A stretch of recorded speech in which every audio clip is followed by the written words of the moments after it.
Veja, vamos dedicar Leilui Nishmat, Leah Bat Eliezer David. Em geral, a gente, quando está fazendo uma homenagem para alguém, Yortzeit, a gente costuma estudar uma Mishnah. Não vou explicar agora o que é Mishnah, que foi compilada pelo Rabi Yehuda Nasi no ano de 189 da Era Comum. Acho que ninguém está interessado nisso, certo? Muito bem. Então, a ideia aqui é a seguinte: a palavra Mishnah tem as mesmas letras que a palavra Neshama, alma.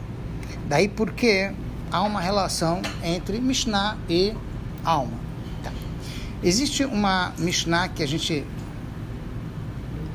lê ao longo do ano, enfim, entre Pesach e Shavuot, que diz o seguinte: Rabbi Hanania ben Akasha Omer, Rabbi Hanania, esse era o nome dele, ben Akasha costumava dizer, Ratzah Kadosh Baruch Hu lezakot Israel. Hashem queria dar muitos méritos, muitas chances para que a gente pudesse melhorar.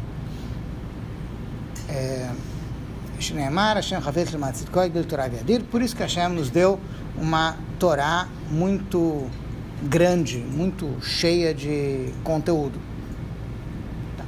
O que significa que praticamente tudo que a gente vê no mundo em volta da gente tem alguma conexão com a Torá.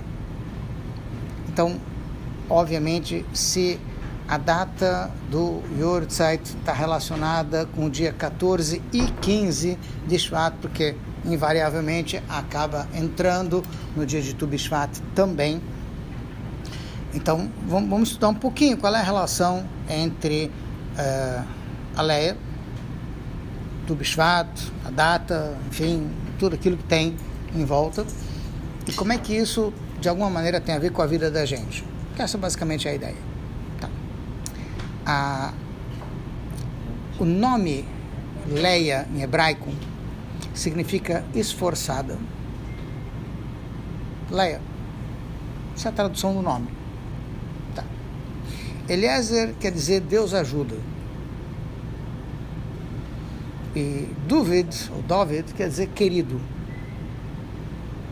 Dá para ver uma relação? Em outras palavras, não parece, mas tem tudo a ver. Tá? Em outras palavras, no nome da pessoa, você tem muito sobre a própria pessoa. Isso que a gente não está fazendo nenhum estudo muito profundo, só para a gente ter arranhar a superfície, vamos dizer assim. Tá.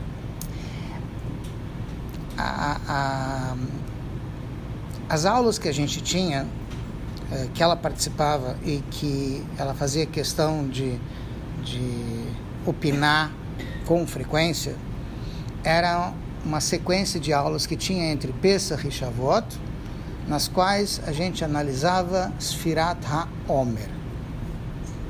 Tá. O que tinha de tão interessante para ficar analisando? Eu acho que a gente teve 6 anos seguidos, ou 7 dessas aulas, tá? Que duraram também 6, 7 semanas, alguma coisa assim. E a gente falava ali sobre o significado de cada semana da Sfirat HaOmer. Cada semana da Sfirat HaOmer tem a ver com uma emoção. E que essas emoções estão dentro da gente e que a gente tem que trabalhar com elas. Basicamente, essa é a ideia. Então, nós temos 7 emoções, por isso a gente trabalha, então, com essas 7 ao longo do dia, do mês, do ano, da vida. Essas 7 são básicas, porque a gente diz que tudo que tem no mundo, de alguma maneira, está ligado com essas 7 emoções. Deus criou o mundo em 7 dias, sim? Então, cada um dos dias da criação tem a ver com uma dessas emoções. E aquilo que foi criado naquele dia tem a ver com aquela emoção daquele dia. Tá? Então, vamos dar um exemplo. Primeiro dia da criação, Deus criou a luz. Sim? Muito bem. A primeira das emoções, desse grupo de 7 emoções, chama-se Chesed, bondade. Sim? Tá. Bondade... Sim. Bondade tem a ver com amor. Bondade tem a ver com a ideia de expandir, de dar de si para os outros. Tá? Muito bem. Luz é isso. É iluminar, é expandir. Muito bem. Não é à toa que a gente está aqui com um monte de frutas que são chamadas também, entre outras coisas, de as 7 frutas com as quais a terra de Israel foi elogiada. Sim? Muito bem. Então também são 7. Tá. Então cada uma dessas 7 tem a ver com uma das 7 emoções. Sim? Tá. Vai criar uma pequena confusão ao longo da... Óbvio, tá? Mas alguma coisa a gente vai conseguir tirar disso. Muito bem. Então vamos lá. Os 7 frutos com os quais a terra de Israel foi homenageada são, na verdade, 5. Sim? Matemática está indo bem por enquanto? Não. Então vamos lá. Trigo é fruta? Não. Cevada é fruta? Não. Então esquece. Já não é fruta.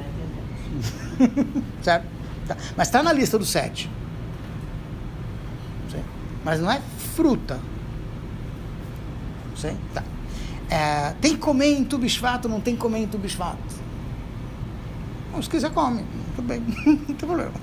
Assim, ninguém vai te dizer não come. Sim? Tá. Isso tem a ver com Tu B'Shvat? Não. Não necessariamente. Por quê? Porque, afinal de contas, Tu B'Shvat, a gente comemora as frutas das árvores.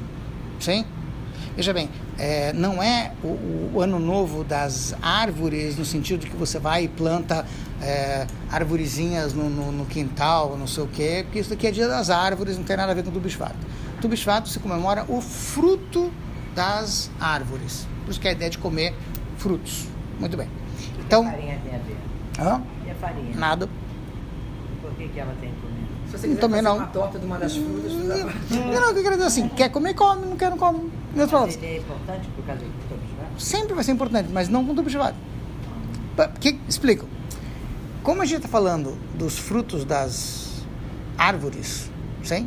Então, o que se costuma comer em Tu B'Shvat são frutas. Farinha, que eu saiba, não é fruta. Cerveja não é fruta.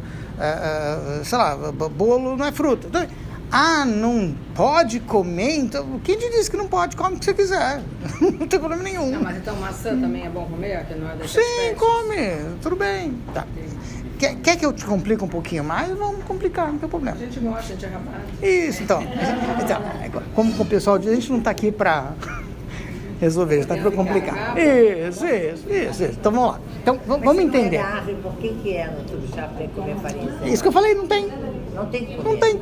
Se quiser, come. Mas Mas... que era só fruta, né? Sim. Mas o nome significa frutas. Nós aprendemos assim. Sim. Então, calma. Vai acabar. A terra de... Isso não tem fim. Mas tudo bem.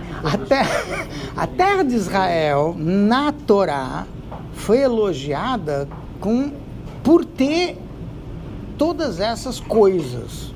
Tá? É assim, a frase que está na Torá é assim: Eretz Hitá o Seorá. Essa é uma terra que tem trigo, que tem cevada, vegefen, vetená, e tem uva, e tem figo, e tem rimon, e tem romã. Eretz Zeit Shemen Udvash é uma terra que tem azeitonas que dão muito azeite e tem mel. Mel é fruta? Então o que o mel está fazendo aqui? Só que o mel do Passuk, tudo bom? O mel do Passuk não é o mel de abelha. É um líquido doce que se extrai da tâmara. Então ali o mel é de tâmara. Você fala de sabe disso. Sei que quando faz o haroset em Pesa, tem que ter tâmara, tem que ser aquele negócio doce. Certo? Tá. Então, essas são as as coisas com as quais Hashem elogia Israel. Ou seja, Israel é um lugar que tem trigo, que tem cevada. Não. Agora, Mas o trigo é mais gordo, mais bonito, mais alto? Enfim, de todas elas, tá? Aquelas que são frutas são 5. Não são 7. Tá? Todas as coisas que Hashem elogia Israel são 7, mas as frutas mesmo são 5. Tá? Por isso que chama fruta. Que são as iniciais dessas frutas. Figo, romã, uva, tâmara, azeitona. Fruta. Sério? Sim. Bom, se não for sério, pelo menos serve para lembrar. Em hebraico não é. Em hebraico não pega bem, mas tudo bem, funciona. Em português funciona, tá Muito bom. mais esquerdo. Isso. Tá, é fácil, certo? 5. Figo, uva, Não, figo, romã, fruta. Figo, romã, uva, tâmara, azeitona. A palavra... Isso. A palavra fruta... Isso. Então, a palavra fruta é formas iniciais dessas 5 que estão no passuco. Certo? Então é fácil de lembrar, é mole. Então, figo, romã, uva, tâmara, azeitona. Sim, fácil, não? Muito bem, tá bom. Então não é tão difícil. Tá. Então, essas têm a ver, tudo bem. Tá. A gente não vai excluir o trigo e a cevada, porque eles estão no passuco. Faz parte do elogio, tá? Mas não quer dizer que eu tenho que sentar aqui e ficar me empanturrando de bolo, tá? Enfim. Aí já... Se quiser, tudo bem. Isso, tudo bem. No problem. Isso. Se quiser, pode. Isso, tá. Agora, se vocês querem entender como é que funciona Tu B'Shvat em Tzfat, os cabalistas, quando sentam na noite de Tu B'Shvat para fazer todo um ritual, uma cerimônia de Tu B'Shvat, também tem. Mas aí a gente tem que aumentar um pouquinho o número de frutas, tá? Então, assim, só para entenderem como é que funciona, existe chique. Muito bem. Vamos lá. Isso. Ampliaram ali o ambiente. Isso. Bom, tem um livro cujo nome me foge agora, acho que é não sei o que, Moedo, alguma coisa assim, que foi compilado pelos sábios de Tzfat, onde eles pegam todos os trechos da Torá que falam sobre frutas. Então eles passam a noite de Tu B'Shvat, eu não sei se é a noite inteira, mas uma parte da noite, estudando o texto e comendo pelo menos 30 tipos de frutas diferentes. Eu não sei de onde eles conseguiam 30 frutas, que é muita coisa, tá? Tudo bem, tá bom. Se não tiver 30, isso. Então, se não tiver 30, com 15 também tá bom. Então, aí, assim, mas o que quer dizer? Então, vamos lá. Então, para entender o que eles faziam em Tu B'Shvat, que bagunça se realizava ali, a gente tem que entender o seguinte, se eu estou falando de uma cerimônia, de um ritual, de um tikkun, que é feito pelos cabalistas de Tzfat, então, no mínimo, tem que ter uma pitadinha de Kabbalah. Isso não tem graça. Sim? Tá. Então, vamos entender.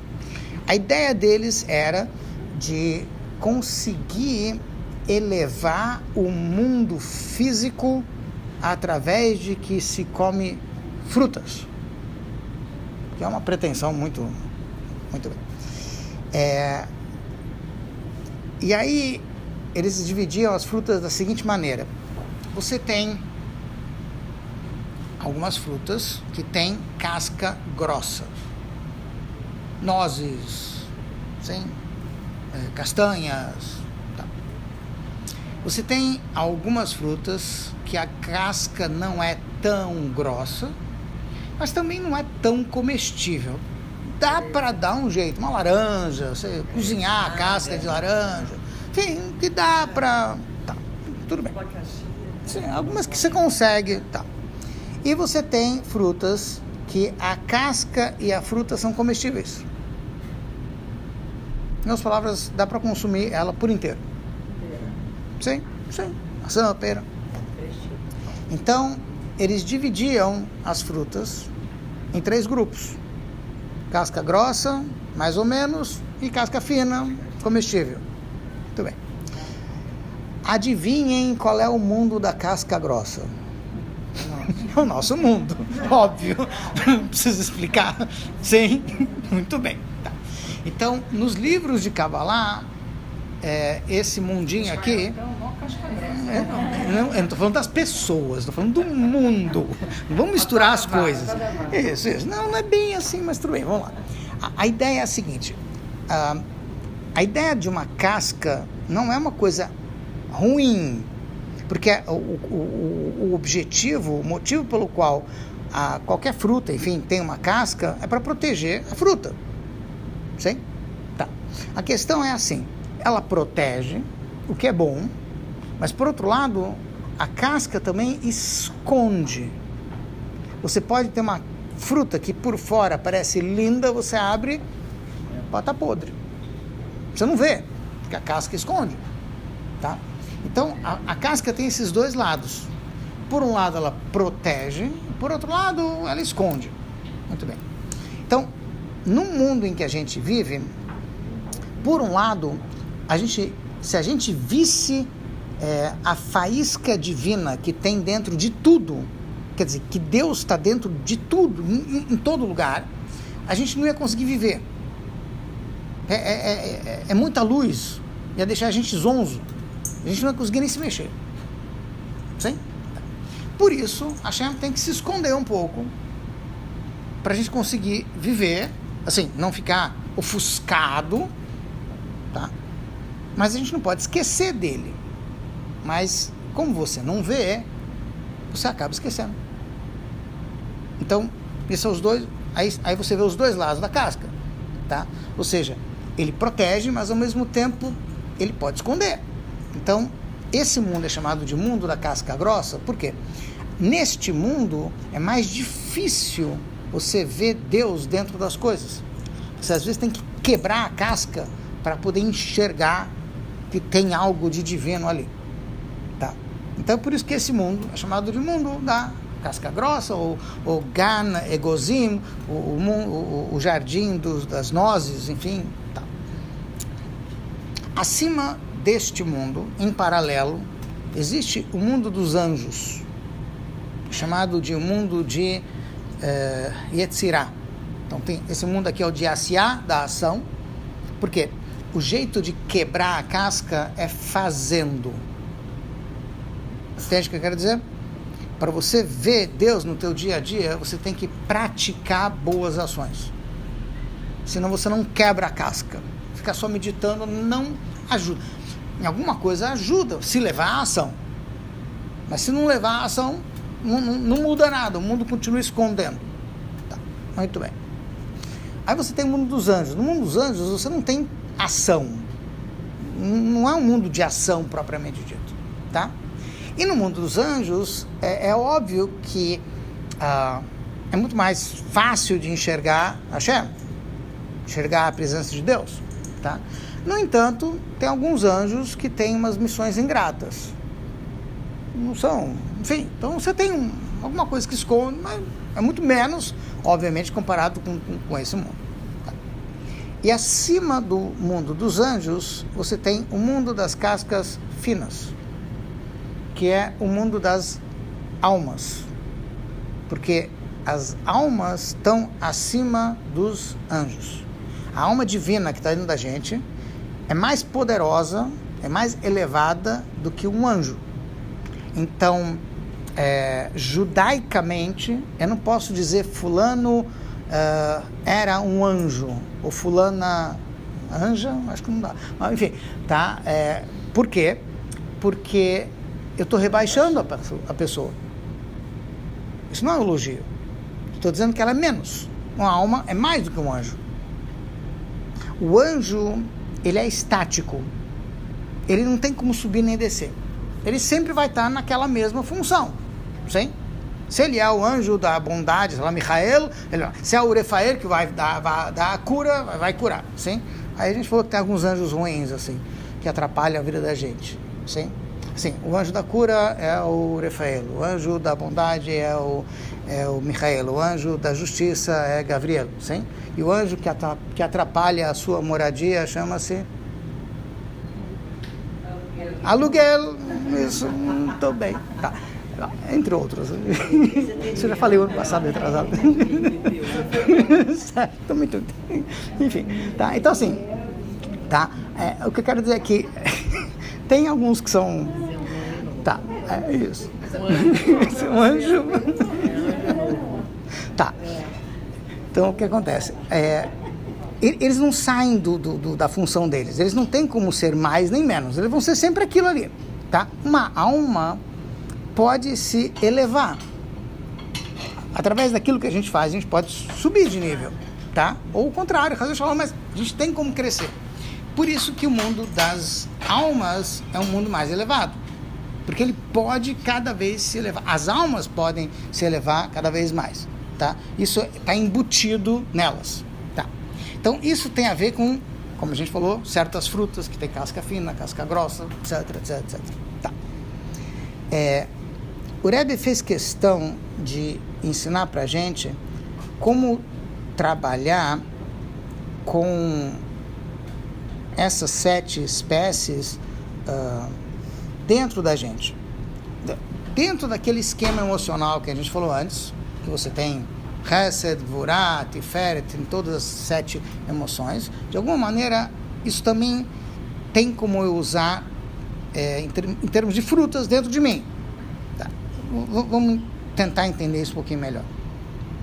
A gente falou que são 7, porque as espécies com as quais Israel é elogiada são 7. Muito bem.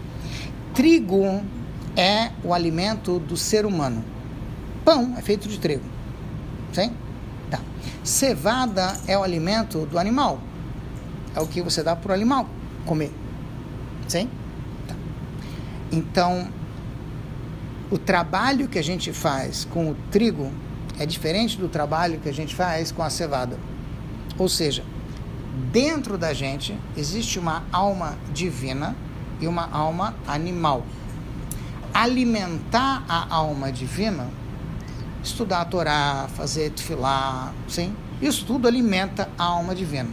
Esse trabalho é relativamente mais fácil de se fazer do que o trabalho com a alma animal, que eu tenho que direcionar, restringir, segurar, enfim.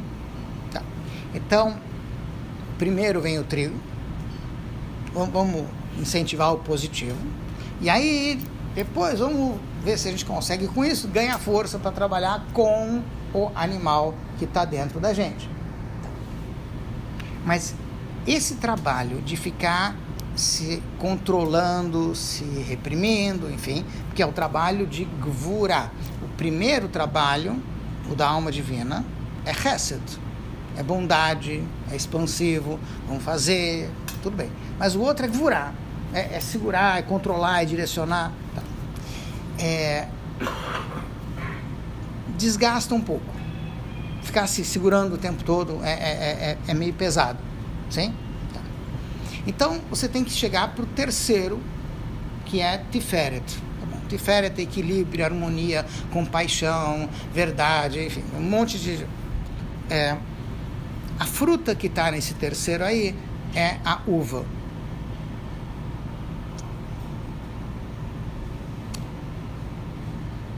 O que a gente extrai da uva? O vinho. Muito bem. Então, tem um episódio no Tanakh, em Shoftim, nos juízes, sei lá. A história inteira é muito comprida para contar aqui, mas a questão é assim, tem uns irmãos brigando lá, uma bagunça, um tem que fugir, se esconde, enfim, e esse irmão que foge, que se esconde, chama-se Yotam. Todos esses irmãos eram filhos de um grande líder, só que, obviamente, o filho que assumiu a liderança depois, infelizmente, não estava à altura do pai, mas o outro filho que conseguiu fugir estava sem altura, mas não queria se expor, porque, enfim, é uma trama inteira que não dá para entrar nisso agora. Mas a questão é a seguinte: um belo dia, esse Yotam vai para uma montanha e resolve fazer uma, não sei se a palavra é essa, uma sátira do irmão. Tá. Então, ele chega na montanha e começa a gritar, e as pessoas ouvem lá embaixo na cidade, ele dizendo o seguinte: um dia as árvores do campo resolveram nomear um rei entre elas. E foram então consultar uma por uma quem quer ser o rei das árvores. Sim? E aí ele começa assim: foram perguntar para a uva, para a videira. Sim? Você quer ser o rei das árvores? Aí ela disse: não. Por que não? Porque se eu for o rei das árvores, eu vou ter que deixar de fazer o que eu estou fazendo, que é produzir a uva. Tá? E a uva é aquela que produz alegria para as pessoas. Tá? Então, ele define lá a uva como o fruto da uva é o vinho, e o vinho traz alegria. Tá? Em outras palavras, a ideia é de que se eu já trabalhei com trigo, cevada, o próximo da lista é a uva, então, para trabalhar com a alma divina e a alma animal, tem que ter alegria. Se não tiver alegria, todo o trabalho vai ser mecânico. Então, se a pessoa não estiver entusiasmada, o trabalho não anda. Então, tem que ter a uva, vamos chamar assim, dentro desse pacote, para a gente poder trabalhar melhor. Muito bem.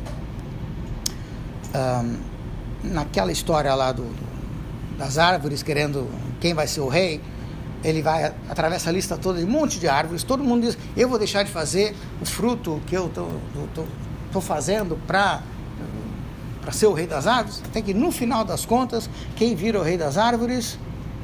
A espinheira. Porque ela não produz nada. Isso era uma sátira do irmão dele, que virou rei, que não sei o quê, blá, blá, blá, blá. Enfim, era meio irônico, talvez não é sátira, mas enfim. Tá, isso fecha, essa é a história que estava lá. Muito bem. Aí você tem figo e você tem romã. Sim? Está entre as frutas elogiadas. Curiosamente, o figo, em inglês se usa muito essa expressão, em português não conheço. Fig leaf, folha de figo. Alguém já ouviu essa expressão? Não. Quando você quer arranjar uma desculpa esfarrapada para esconder alguma coisa, você bota uma folha de figo. Por quê? Da onde veio essa expressão? Porque a Torá conta que quando Adão e Eva estavam no paraíso, teve uns probleminhas técnicos lá, tinha uma árvore do conhecimento do bem e do mal que eles não podiam comer, e eles comeram, e aí eles estavam nus, não podiam, enfim. E aí como é que eles esconderam a nudez? Com uma folha de figo, tá? Então, o figo, mas veja bem, não está escrito folha.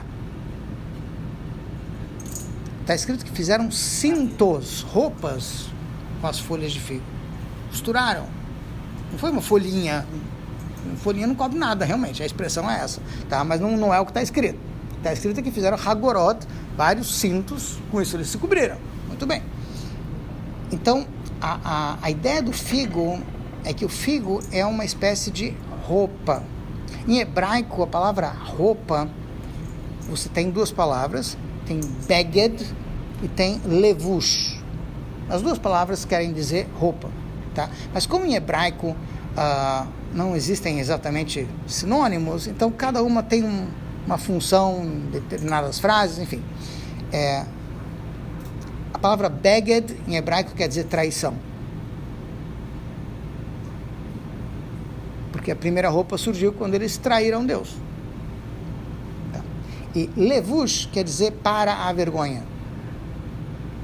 Que também tem a ver com a primeira roupa, que foi para cobrir a vergonha. Sim? Muito bem. Deixando de lado essas duas palavras, quando você encontra a ideia de vamos trabalhar com a roupa, porque se figo tem a ver com roupa, tá? Então, que trabalho é esse que a gente tem que fazer com a roupa? Então, quem não estudou Tânia vai ter dificuldade de entender o que roupa tem a ver com um trabalho interno dentro da gente, tá? Para quem já estudou um pouquinho de Tânia, vai ver que o Tânia faz questão de dizer que a alma divina tem 3 roupas, porque a roupa é como você se expõe, e muitas vezes de acordo com a roupa que você coloca, você quer se expor de uma forma ou de outra, quer projetar uma certa imagem.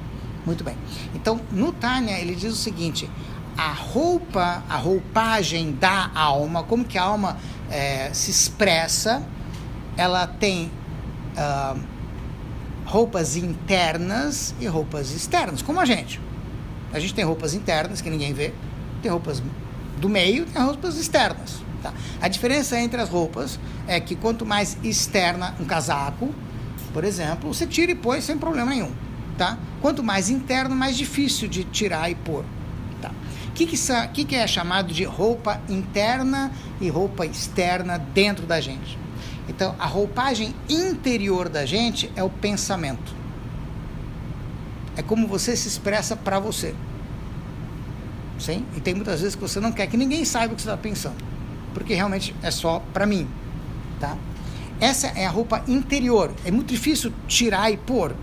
O pensamento ele corre meio solto, tem que segurar ele, não é tão fácil de controlar. Tá, muito bem. Depois você tem uma segunda roupagem que é meio externa e meio interna. Chama-se fala. A fala da gente é como eu me expresso para os outros.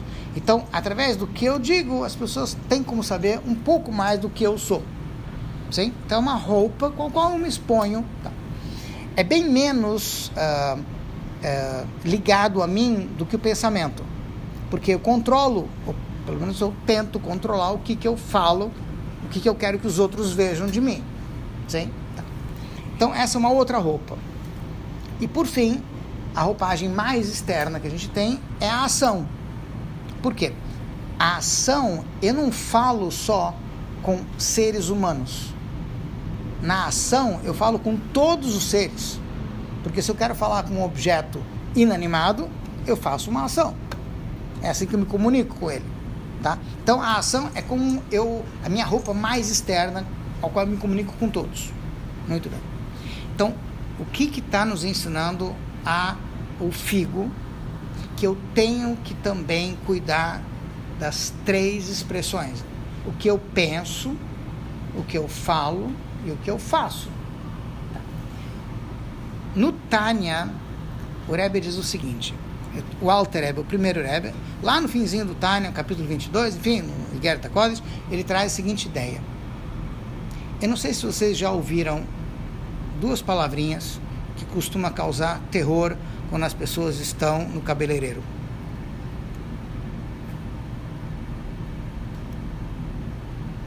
Os que sabem o significado, claro.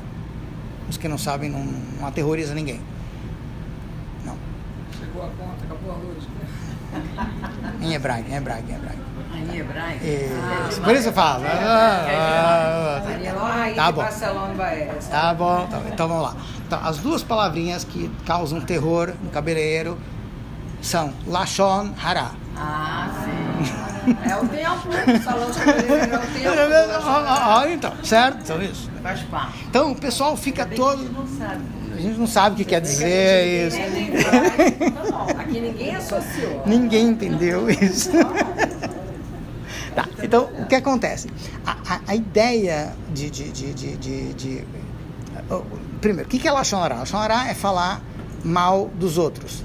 Veja bem, não é falar mentira, não é calúnia, não é falar algo de alguém que a pessoa não fez, não, é falar o que é ruim que a pessoa fez, disse, é a pura verdade. Comentário. Sim, fazer uns pequenos comentários, assim, construtivos, enfim, tá. Então o que acontece? Uma das coisas que tem virado moda ultimamente é fazer campanha para não falar Lashon Hara. Não vamos falar mal dos outros. A campanha é linda, Aí você chega no cabeleireiro e acabou a campanha. Entende o que quer dizer? Hã? Não quero teu salão, não. Porque assim, o pessoal perde completamente o controle, tem o tempo à disposição, fala, enfim. Tá. Veja bem, não é proibido falar bem dos outros.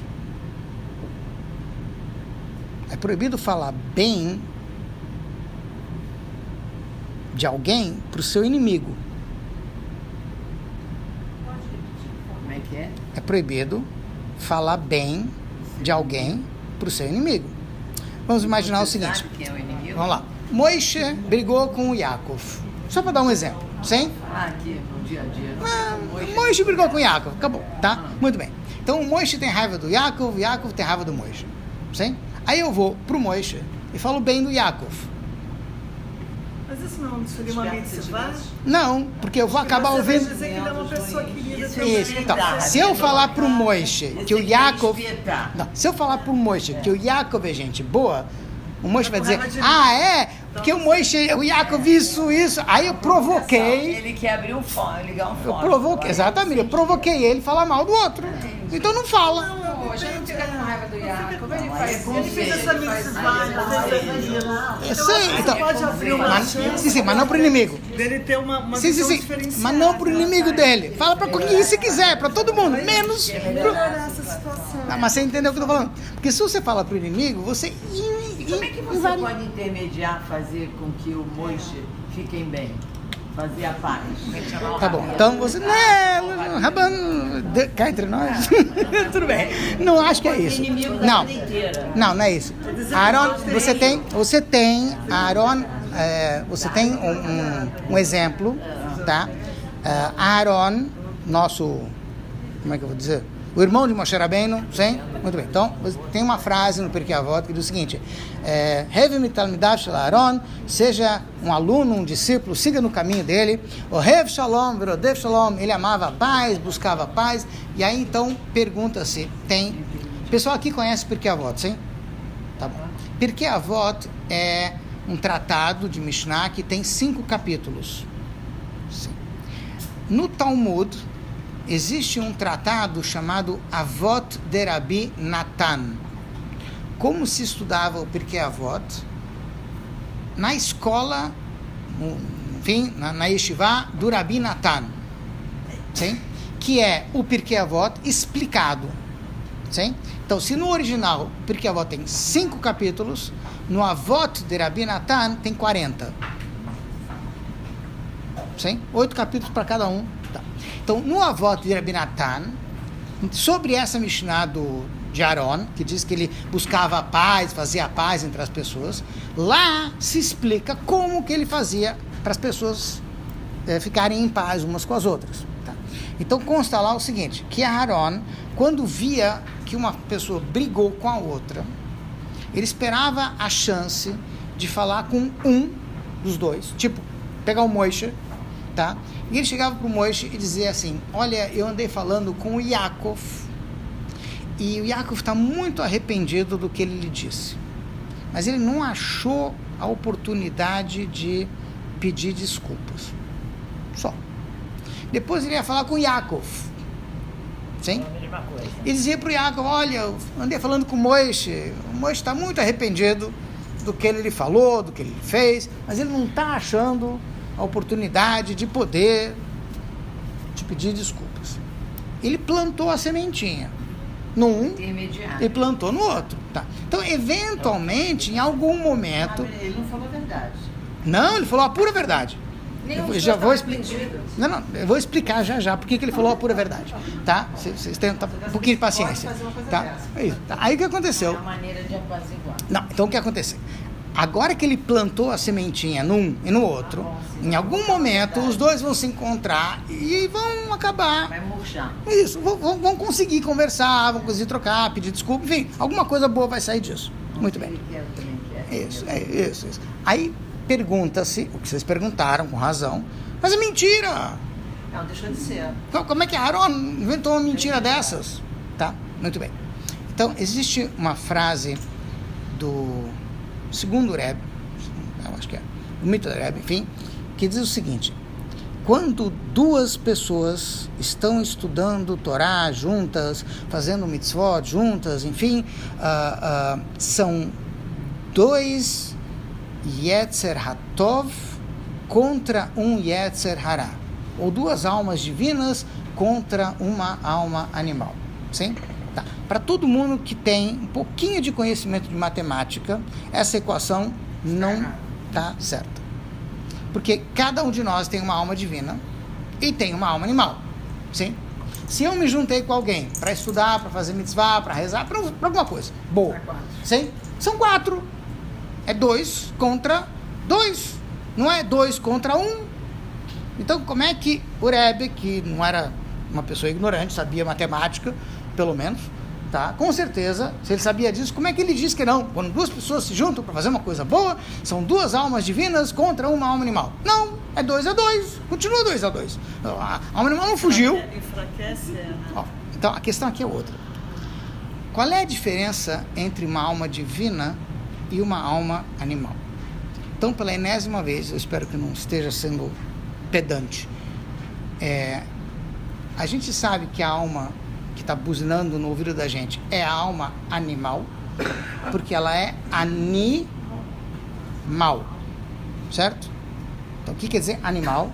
Ani, eu, mal. Ou seja, aquela alma que só pensa no eu, essa é a nossa alma animal, tá? Veja bem, o começo disso é bom. Tem um negócio chamado instinto de sobrevivência, que todo ser humano tem. Quando a pessoa se encontra numa situação de perigo, ela quer sobreviver. Então, isso é saudável. Ou seja, nessa medida, isso é saudável. Tá? Muito bem. Quando a pessoa quer sobreviver e ela quer tudo para si, não só a sobrevivência, aí é que a coisa começa a desandar. Sim? Aí é que a alma animal se torna mal.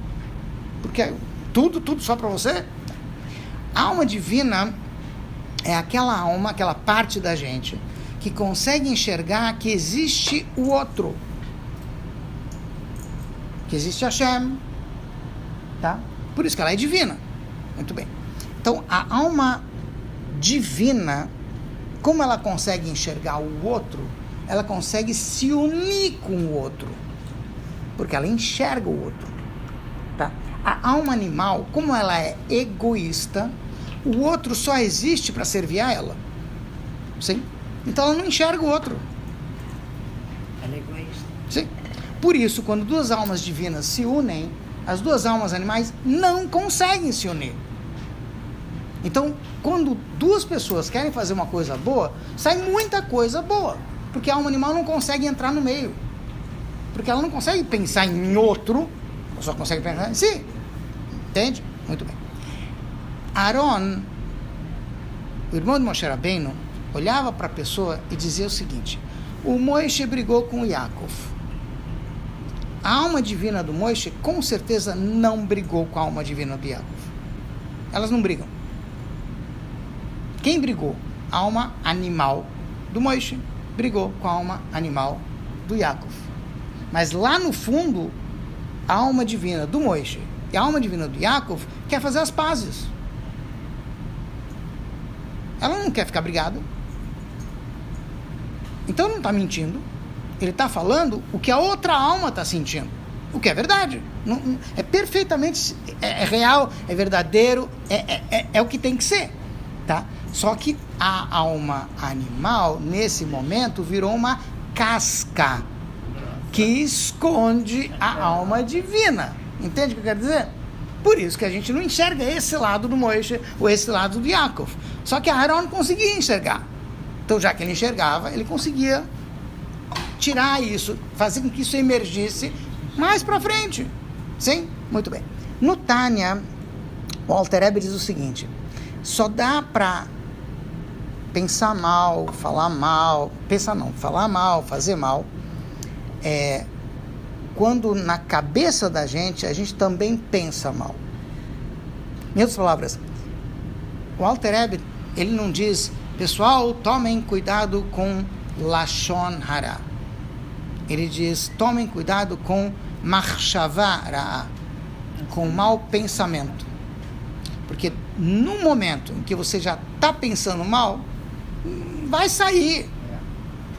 Então eu tenho que conseguir pensar bem.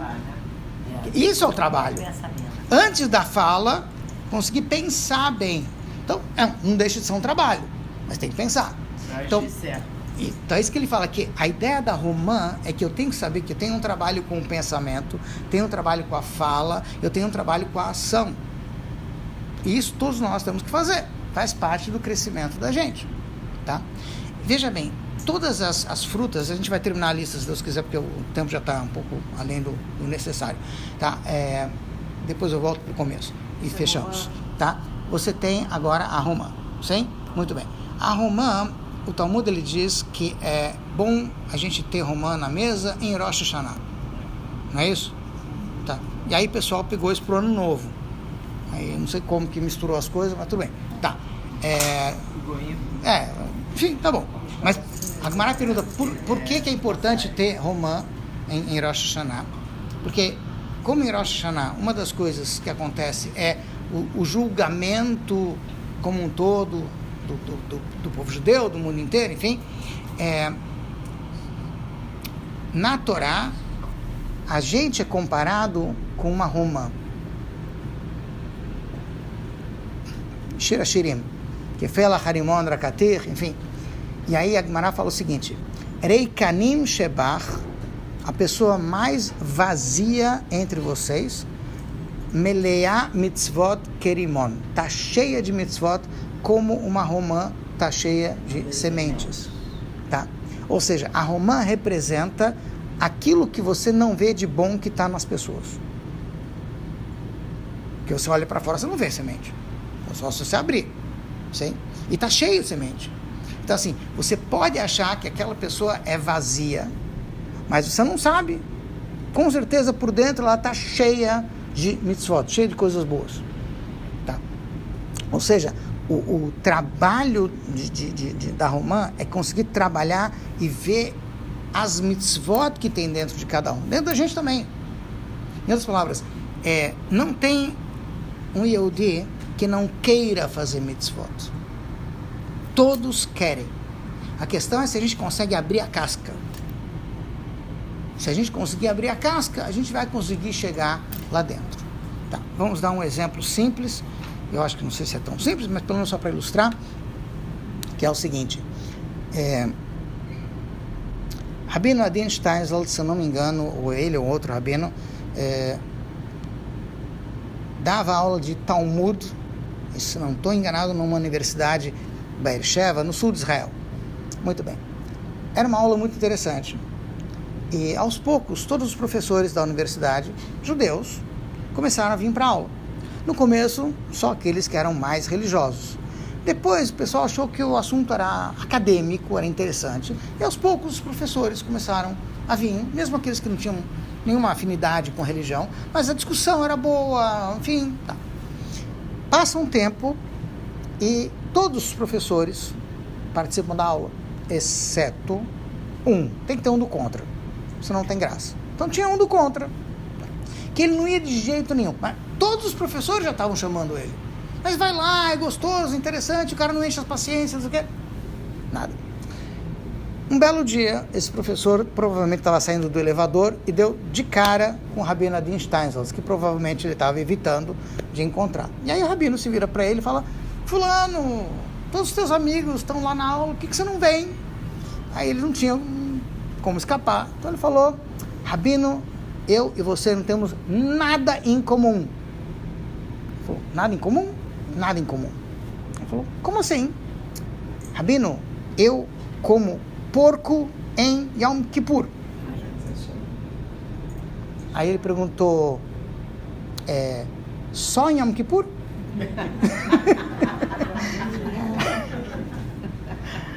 Aí ele respondeu: Dafka em Yom Kippur, especialmente em Yom Kippur. Ele acredita, né? Ele acredita. Isso. Senão ele acredita em Deus. Isso. Então, o Rabino falou: veja bem, eu comemoro Yom Kippur de um jeito tradicional. Você comemora Yom Kippur de um jeito não tradicional. Mas nós temos alguma coisa em comum. E o homem ficou lá pensando. E realmente ele veio depois para participar da aula. E ele comentou com os outros professores que ele parou para pensar e ele falou, que coisa. Em primeiro lugar, qual era o problema dele? Ele era alguém que passou pela guerra, estava revoltado com Deus, enfim, tal. Aquela coisa toda que a gente, infelizmente, a gente sabe que existe, tá? Então ele tinha essa birra com Deus, minha família e tudo mais, tá? E aí ele parou para pensar, por que ele resolveu comer porco? Por que não um outro animal? Porque com certeza Deus não gosta. Sim? Então isso quer dizer que ele já acredita em Deus? E que ele acredita que Deus não gosta e que sim, e que Deus não gosta de porco. Sim? Muito bem. Não só ele acredita em Deus e que Deus não gosta de porco, ele também acredita que Yom Kippur é um dia importante para Deus. E que nesse dia não se come. Sim? Então ele acredita em Deus, acredita que não pode comer porco, ele acredita que Yom Kippur é um dia importante, acredita que não pode comer Yom Kippur, ele é quase ortodoxo.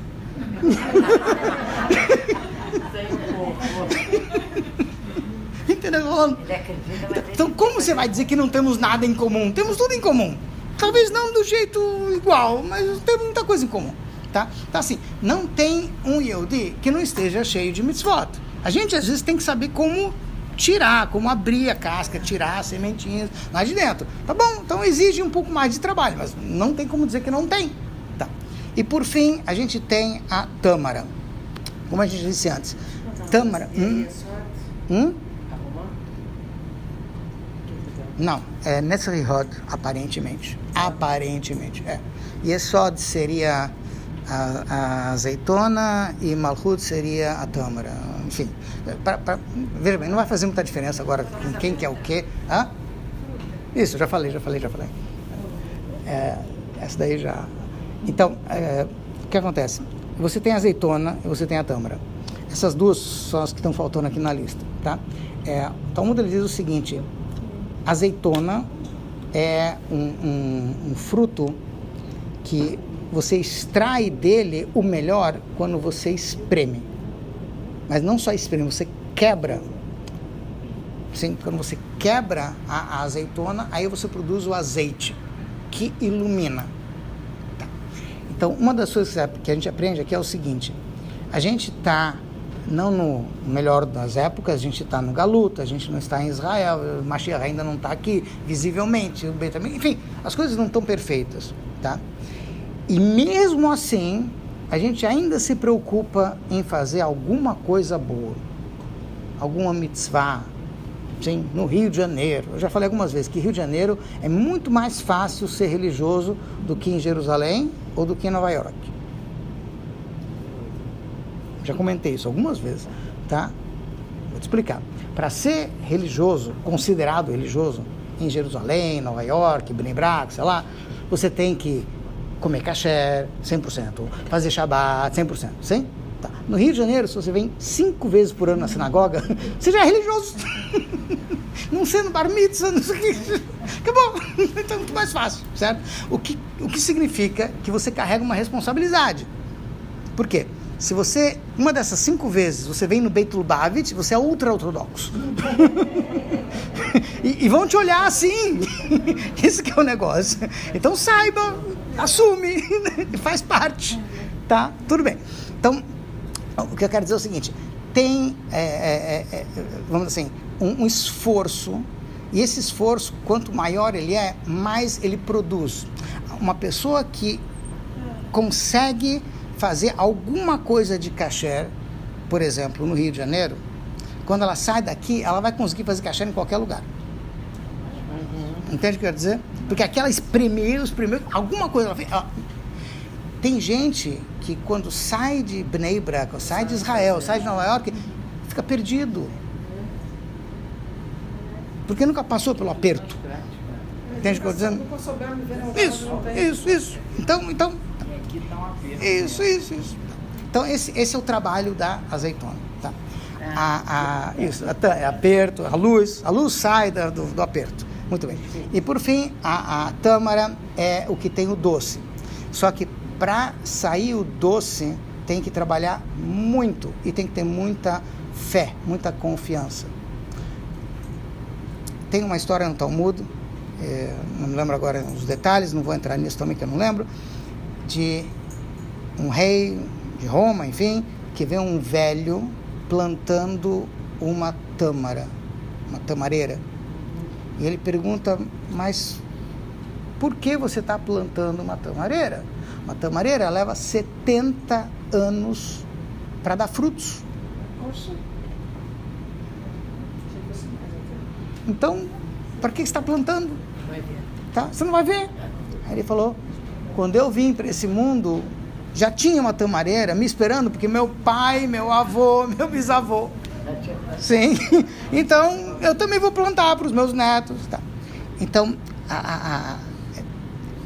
a gente tem que plantar para o futuro, não só pensar no presente. Tá? Se a gente estiver preocupado em passar o Yiddishkeit para o futuro, aí vai ter daqui a 70, e aí vai ser doce. Esse é o dvash, esse é o doce dos frutos que estão aqui. Tá? Mas dá trabalho. 70 anos. Você tem que ter essa confiança de que vai dar, e continua, e não desiste, e vai, sei, não está dando, mas vai dar, se Deus quiser. Então, em suma, tá. Tudo isso tem a ver com a terra de Israel. A terra de Israel, a Gemara, ela diz o seguinte, na Torá inteira, o único lugar que, se você chamar de eu vou para Eretz, não precisa dizer qual é o Eretz. Eretz é Israel. Sim? Fulano diz, eu vou para Eretz. Eretz quer dizer terra, não quer dizer Israel. Mas quando alguém diz, vou para Eretz, já sabe que é Israel. Muito bem. Que nem se você for uma agência de viagem em qualquer lugar do mundo e você pedir um ticket, uma passagem para Terra Santa. Não vou te mandar para Buenos Aires. Entende o que eu estou dizendo? Então todo mundo sabe, Terra Santa é Israel. Sim? Muito bem. Então, na Torá, quando se fala Eretz, é Israel. Tá? Por que chama-se Eretz? Então explicam os nossos sábios, Sheratzta la'asot retzon konah, que é uma terra que a palavra Eretz tem a ver com a palavra Ratzon, vontade. É o lugar que quer fazer a vontade de Deus. E isso se aplica a cada um de nós, não só a terra de Israel. Em outras palavras, cada um de nós, no fundo, tem uma alma divina e quer realmente fazer o que Deus quer. Se de vez em quando a gente sai, é porque a gente esqueceu, alguma casca apareceu no meio do caminho, a gente perdeu um pouco da visão do que tinha que ser. Mas no fundo, a gente quer fazer o que é bom, a gente pode fazer o que é bom, Deus vai ajudar a gente a fazer o que é bom e vai ajudar também que a gente possa estar logo em Eretz com o Mashiach, terceiro Beit HaMikdash, Mehrab, Amém. Amém. Eu passei aqui para todo mundo a história da fruta. Adorei a dica. Então, pessoal, tudo de bom.